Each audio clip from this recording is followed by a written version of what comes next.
Sure.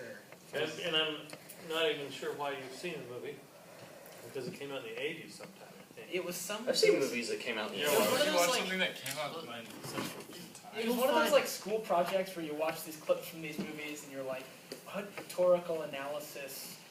Like, what makes this movie bad? And let it be known that Josh Weisbender did indeed finish.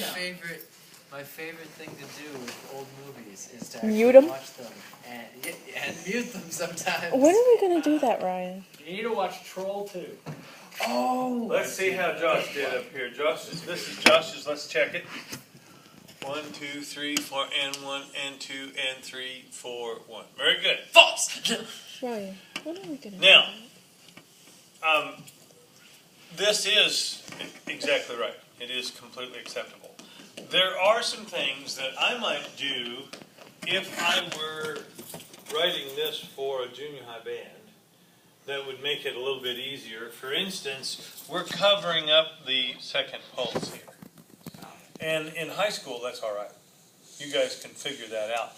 But if we were having trouble, saying, if they were either rushing it or making it too slow, I would say, would you tap your toe and point to the note that you are playing when you tap your toe the second time of this measure? And the fact is, you're tapping the toe in the middle somewhere through the middle of that note, right? And so we have to point at like this part of the note. It would be easier to So have. it would be easier to put another eighth and leave that as a quarter. Exactly. If you were writing it for junior high or at maybe even 6th grade choral festival or something like that, you might want it to instead be 2 eighth notes tied. I'm sorry. This is not supposed to be tied, but be tied like that. There. Now, how much you care or worry about that depends a lot on what age level you're writing for. And sometimes you don't even get the choice. Sometimes you can decide that you're going to do it as explicitly as possible and send it to the publisher, and they'll change it for you. Then you'll look at it, well, hell, it's not what I wrote. So publishers also are very keenly aware of that, and they will try to help you. Wait, so they will change it? Yes. So that it's easy. They will. Yeah, I just did that. And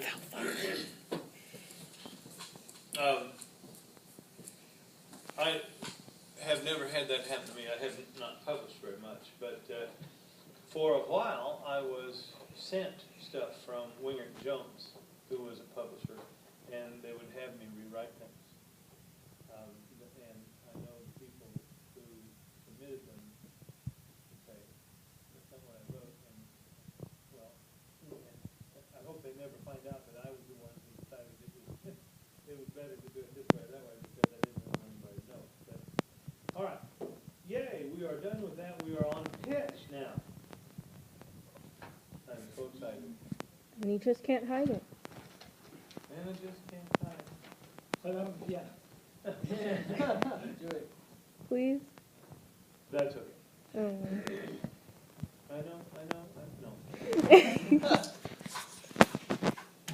Yeah, my sister and I have this really strange set of skills that are so unusually opposite that it really it works out really well since we finally decided we could speak to each other again. She's also a musician, a gigging musician, playing gigs everywhere, and every now and then she'll call me up just on the spur of the moment. She'll be at a club, and she'll say, they've asked us to play such and such, what are the chords to that? And it's kind of like, once I've heard a song or a set of chords or in a succession, they just never leave. I just know those chords.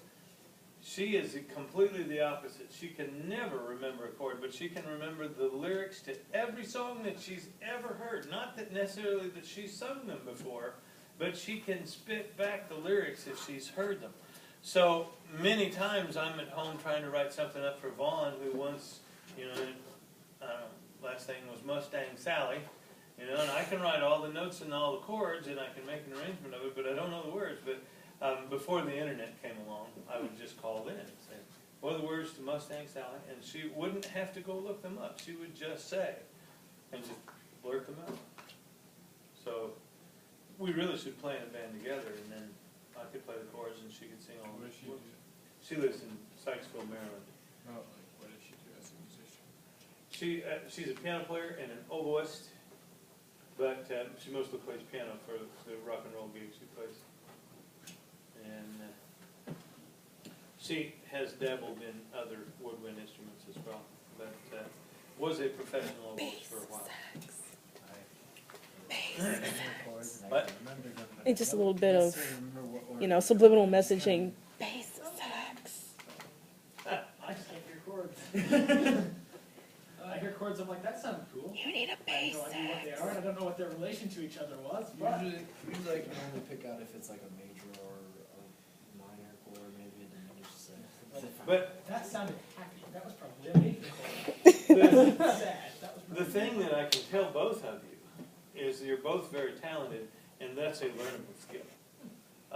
If you set out to, and at first it might be better if you sat down with your mandolin or sat down with a piano or a guitar and you hear it and you look for it. Where is that? Where is that? Okay, there's that one now. Where? You know, and that's the way you start. But eventually, as you continue to do that, you don't need that mandolin anymore. You don't need that. You know, you can figure it out. Also, you can just listen. And I would predict that both of you would become very good at that very fast. My brother figured out the sixth interval. He can always remember it because Tifa Lockhart's theme song from the Final Fantasy series starts with that interval.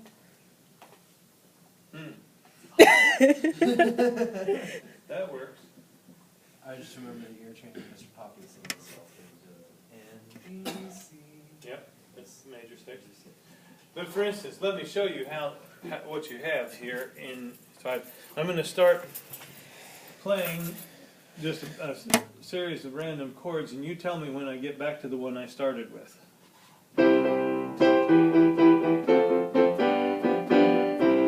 There we go. There, see? All right. And Kind of stopped. yeah, well, so I did sort of. It's a good thing you said something because I don't know what I'd have done if you hadn't said something. And I didn't actually. I started it here. I moved it. By that time I took the melody down, it was still here. But you could just tell that this is the. And in a couple of weeks we'll call this 1, because we start using Roman numerals in 1. And pretty soon you'll say this is 1, this is 3, this is 4, 5, 1. All right, so you'll start hearing those that way. You already have the ability to hear them. You just have to then add Name. the language of a name. Right. You have to have a name for it. That's the 1 chord, the 3 chord.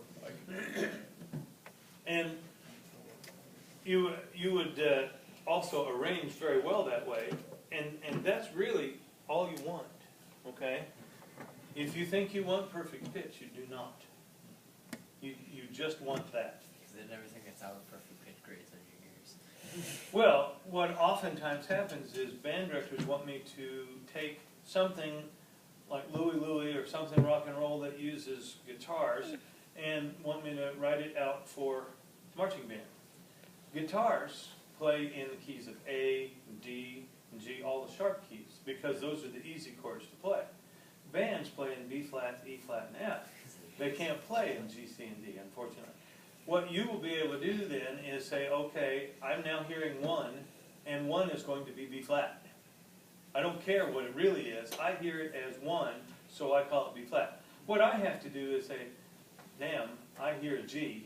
All right, so I have to write it a G, but now I want to, after I get this whole thing written out, I'm going to change and make all my G's B flat, and all my C's E flat, and all my D's F. You write it all out, then you have to change the key. Yeah, it's a little easier now that Sibelius will allow me just to move things up and down after I get it done. But I always think I'm smart enough to transpose it in my head, so when I hear a G, I'm going to write B flat, when I hear a C, I'm gonna write E flat, and I start that way, and I'm just going along great, and all of a sudden I'm back in the key. And somewhere along there, I'm now still writing G, C, and D. I gotta go back here and find out. It's usually somewhere where I fell asleep or something and started writing what I heard. And makes me really mad. Another thing that really messes me up is sometimes when I'm trying to write